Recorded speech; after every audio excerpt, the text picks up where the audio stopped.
So we're just going to be processing wild game. This is going to be elk, and these are the major tools that I use. I probably do 200 plus pounds a year to process wild game. It's a very simple process. You don't need to go to a processor for this. You can do it yourself. I'm just going to show you how I do it. First things first, I'm going to bring the meat in here soon. Have a good knife sharpener, a good kitchen knife. This is a KitchenAid, nice knife. You can get it really sharp for cutting it into cubes, which I'll show you later. This is a meat grinder. It comes with sausage attachments and stuff like that too. It's from Cabela's. It's their Pro Series. It's not quite the commercial grade. It's kind of right below that. So I've been using it for a couple years. I've put it through a lot of abuse.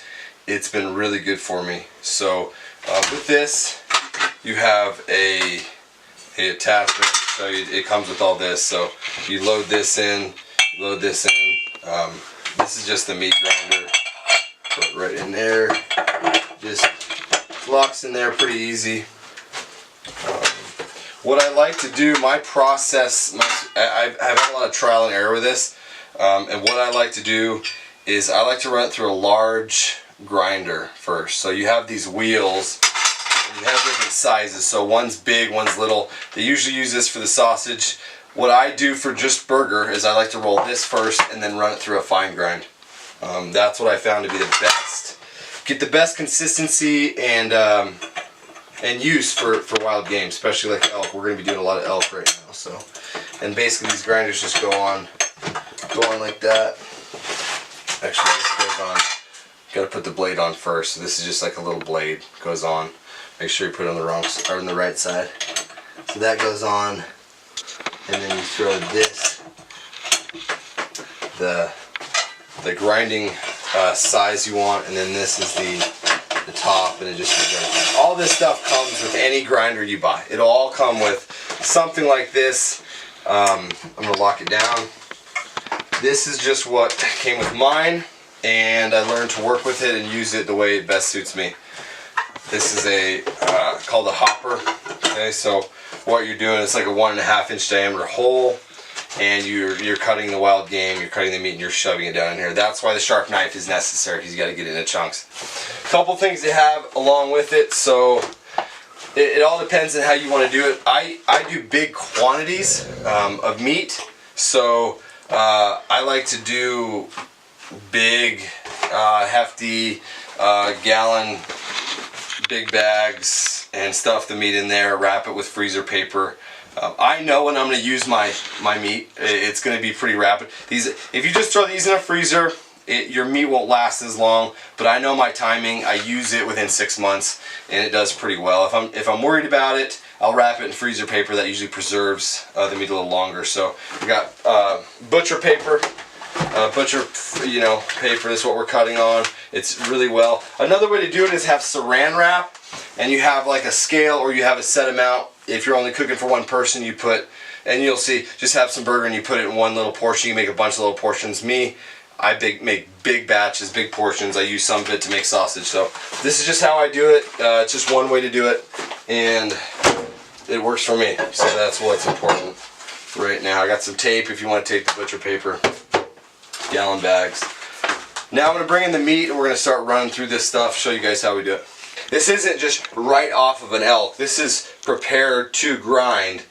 This is dry aged. I usually hang it for a couple weeks in the right temperatures, and then what I do is I par freeze it. So this is kind of just a chunk of par frozen meat. It's really important when you're grinding meat to have the right consistency, because if you don't have the right consistency, it will either be too hard to grind for the machine, you'll overload it, or it'll be too loose and it'll get gummed up. The machine will get gummed up from the fat. So consistency is everything when you're grinding meat.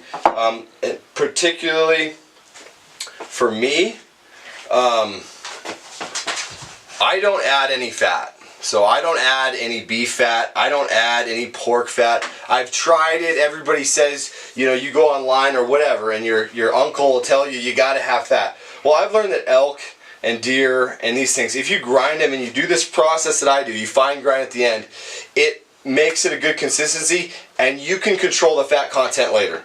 Okay, you don't need fat. Fat is really, I mean, if you think about it, we're eating wild game to avoid the chemicals and stuff like that that is stored in FDA raised beef, and most of those chemicals are stored in their fat. So not to get into it too far, but just to give you an idea, you're reversing the whole deal by going from wild game and then adding in, commercialized fat into it. So what I like to do, and I'll show it later on when I do cook some of it, is I like to add olive oil or some fine cheese, something to add a little consistency and some oil in there.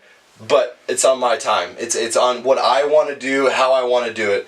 And sometimes I don't add anything at all. I keep it nice and lean. My wife likes nice lean meat, so that's what I like to do.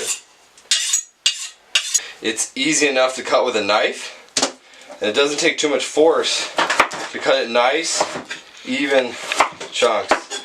When the game is completely thawed, you really gotta cut and saw your way through it. When it's completely hard and frozen, you need a bandsaw to do it. So this is that perfect consistency where I'm not using hardly any pressure. I'm getting it the exact size. It burns right through the sinew.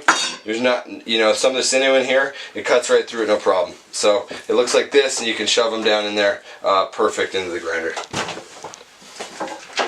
Fat is really difficult. It's got a really small window to be good for grinding. You have to have fat the same kind of consistency. You got to have it partially frozen, but that's not very hard to do. So you can do that. You can put fat in the freezer for 30 minutes and it'll get that good consistency. But if you're grinding for any period of time and you've got a pile of cut up fat chunks, they will just turn to mush very, very, very, very quickly. And so while your meat is still the perfect consistency, the fat becomes too loose and it gums up the machine, and it becomes a really, really hard process to grind up the meat. So that's why. Part of the reason, I would say that was the majority of the reason why I stopped using fat, is because it just became too much of a hassle to try to keep the fat at the right consistency and keep the meat at the right consistency while I was doing this. So I decided to do some experimentation and with the grinding size and just to see if how it would turn out, and I have never looked back. Sometimes you get little pieces of meat that just don't quite meet the quality that we want. Come here, sit. So we have to give it to the local dog. You ready? Okay. Okay. All right. So we've got this all cut up. That section of meat that I was chopping up for the grinder, and it's all in these usable chunks. And now what we're going to do, we're just going to go straight in. We're going to start grinding. Now we're going to just grind it all the way through with the coarse grind the first time through. And then we'll double it back again, do the fine grind. You guys can see what it looks like.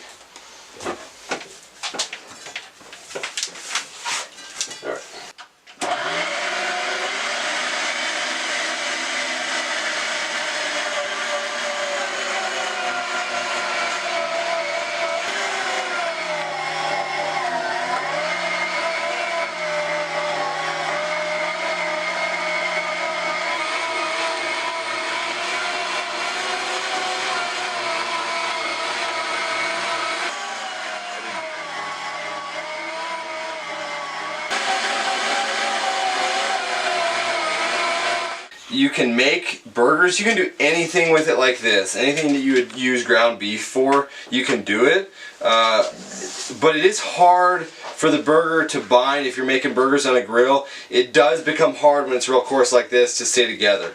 So that is a part what people complain a lot about with wild beef, or wild elk, I'm sorry, is the ability for it to maintain its shape while grilling. So because of the lack of fat. And then the fine grind goes in, pretty easy, and we put it back on and tighten it up, and we just put this to the side. We've got our empty bin now, so we're going to just, this is empty, it held all the meat chunks, now we're just going to take it and do it back again the same way.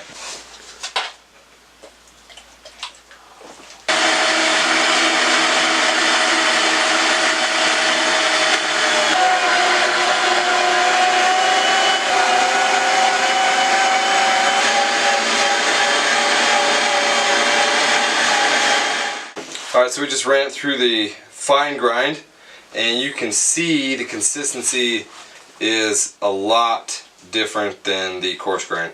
So the consistency here replicates what you would see at a grocery store. Real fine grind, real easy to bind up. You really don't need any fat to cook a burger like this when it's ground fine like this. What I like to do is add some oil for texture and for cooking purposes, and also for flavor, of course. Without any grease, without any oil, it does become kind of hard and dry, so I do add olive oil.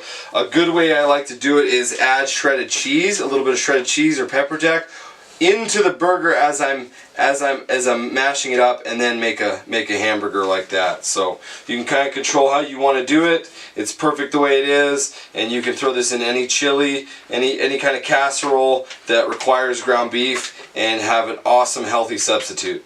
So there is the process that I use. Very easy. You can do it yourself. You don't need hardly any tools. You just need a grinder. Then from any phase you can get a nice grinder or a cheap one, and just see how it'll last depending on the quantity that you want to do. If you're doing deer, you know, if you're shooting a deer once a year, a cheaper grinder is going to do you.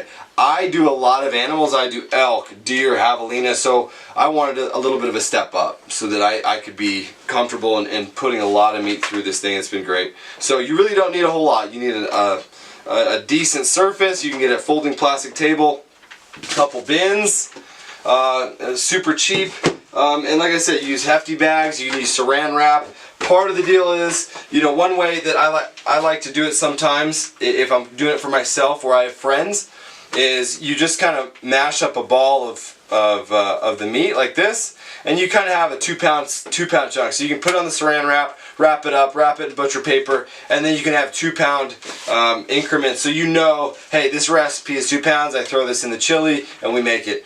For my purpose right now, I'm doing gallon bags of big meat, because some of this I'm making in a sausage, some of it I'm using as ground beef. So ground beef substitute, I should say. So that's it. It really, you don't need to go to a processor. You don't need to spend all the money. Just have some time set aside, and do it in a place where your wife won't get mad, and you'll be good to go. So that's pretty much it. You'll enjoy it. This, to me, brings everything full circle, from the gunshot or from the arrow that took the animal, that harvested the animal, to coming to this point. You have the most intimate experience with wildlife. You're not just shooting an animal and dumping it off with some processor, and that's okay if you do that. Not everybody has a space that they can do this. Not everybody's comfortable with wild game. Totally cool. But if you do have the chance, do it. This means just as much to me as when we harvested the animal. So I personally find a lot of enjoyment and satisfaction in doing this, and just knowing that I have control over it and I can do it how I want, and the animal is used to the fullest extent for me and my family. So